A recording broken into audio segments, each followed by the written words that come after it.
Southeast Radio's Business Matters with Karl Fitzpatrick.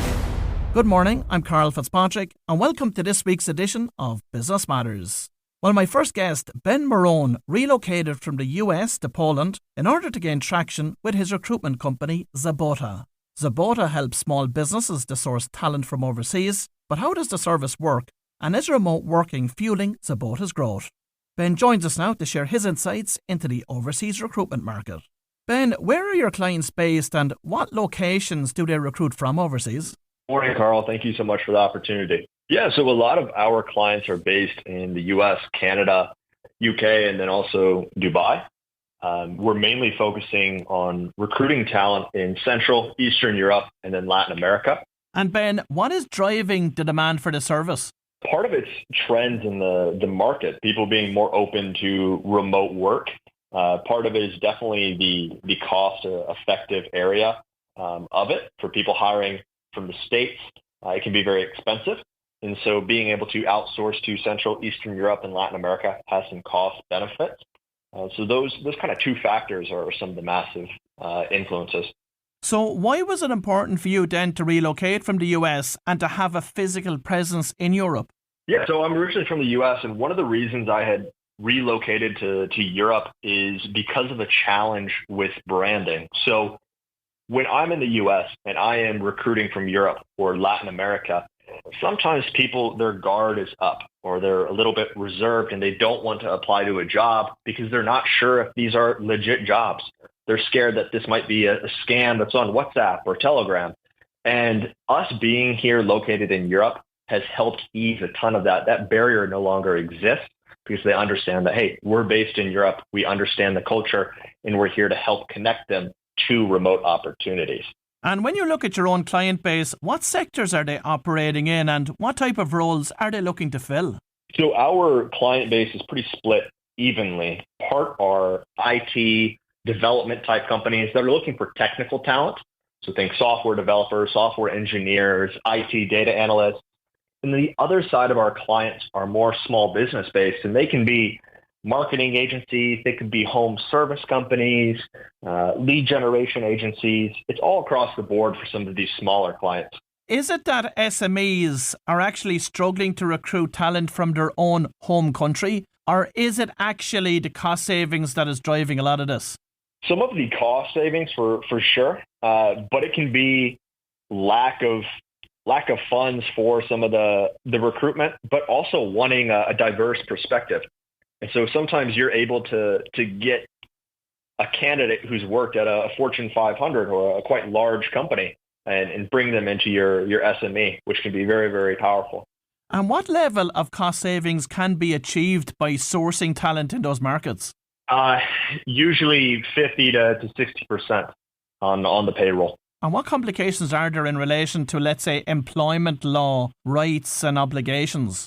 Yeah, so for us, we're sourcing from locations where the taxes and employment laws are beneficial to those independent contractors. We don't want to source from an area where there's a bunch of red tape. It creates a very long process and a very difficult process. And so we're thinking about how the candidates are going to complete their role and get the most money possible for them. And so we source only from places that have beneficial laws for those candidates and in all parties involved. And what are the logistical or paperwork requirements for a company if they're considering hiring talent from Eastern Europe or even Latin America? For these people being independent contractors or in a B2B relationship, it's quite simple on the tax side of things. There's a few forms to fill out to keep for your internal records. For the UK, it's a little bit different. In Europe, we try to make them employees and go that route. And we have partners that help with a lot of the payroll and paperwork. So it makes it quite simple. Do you find in many countries that the governments have put barriers in place to prevent companies from entering into these types of arrangements with overseas independent contractors? In Western and Central Europe, sometimes. That's why we do like to look outside of the EU. And the US has always been very business free and risk on. So we don't have an issue with the the U.S.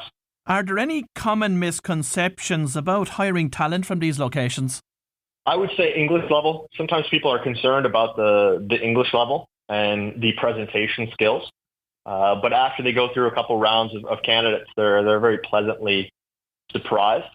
And sometimes culture fit. Sometimes people are concerned about the culture fit, but they'd be surprised to see how well their country has an impact on the world. And what I mean by that is there are a lot of people here in Central Eastern Europe who know things about pop culture in Ireland or in random different countries. And it's very interesting to see how these cultures fit together.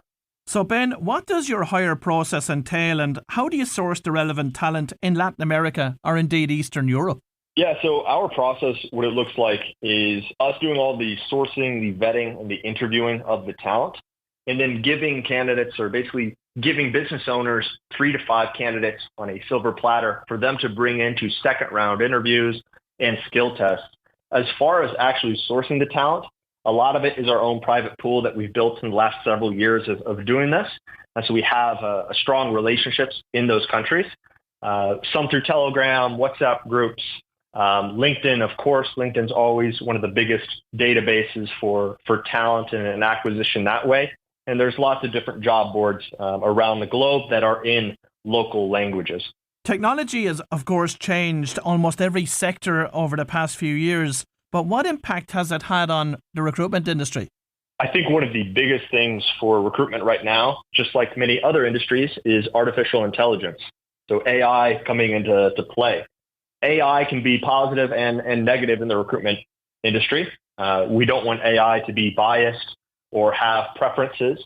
There's also AI interviewers being brought in, and it kind of dehumanizes the interview process, right? And so for candidates, they're a little bit resistant to companies that are using AI in that recruitment process. So it's a balance of trying to figure out how can we use AI effectively and ethically, while still maintaining a solid recruitment process that people want to be a part of. What industries and sectors can most benefit from sourcing talent from both Eastern Europe and Latin America? I would say for sure any type of online business. They have wonderful results. So those online marketing agencies, consultancies, online financial firms, and then anyone in technical industries, IT, software development. Those are kind of the main bread and butter industries that we have. I know that client testimonials are very important for yourself. Provide us with an insight into that. Client testimonials are pretty much the reason that we run our business, besides obviously making profits and revenue and helping our employees grow. We want to get a testimonial from every client. We want it to be a very positive experience for them. I feel very, very happy when and fulfilled when clients have amazing experiences and they give those client testimonials. The client testimonials also act as a magnet for potential clients.